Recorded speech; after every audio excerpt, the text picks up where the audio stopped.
late President Hugo Chavez, who died on Tuesday of cancer. Well, we're crossing over now to London, where our guest is joining us from.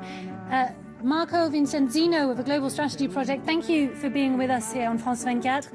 You're watching that ceremony with us. I think very much the Bolivarian Revolution is being linked. It's part and parcel of the Chavez legacy and vice versa.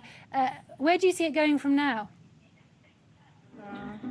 Obviously, it's the post-Chavez era has begun. And what that means is that Chavismo without Chavez. And that can mean many different things. It can mean, for one thing, that, Chavismo can continue for the foreseeable future in the short term, but in the long term, can it survive without Chavez? My answer to that is it will wither away over time. It'll remain in memories, it'll remain on T-shirts, it'll remain on plaques, it'll remain on many things in the minds of many of those whose lives it impacted.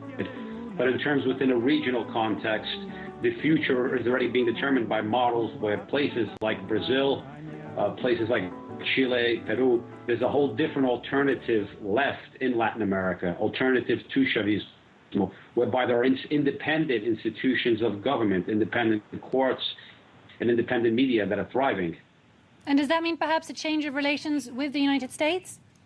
For Chavez, for Mr. Maduro himself, I think relations will be generally continuity. Rhetorically, there's not a good relationship. Economically, it continues. During the 14 years of Chavez, the United States has kept importing Venezuelan oil, and U.S. hard currency has gone into Venezuelan coffers to pay for that oil. So if we look at it really fundamentally, the relationship has been one that's been continuing. The rhetoric hasn't been good. There hasn't been good much of a relationship on the counter-narcotics fronts and on other fronts. But primarily speaking, the essential relationship, cash for oil, what it was before Chavez, still continues.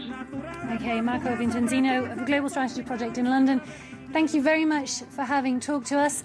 And thank you to my guest, Natalia Brandler, Latin America Specialist. Thank you for having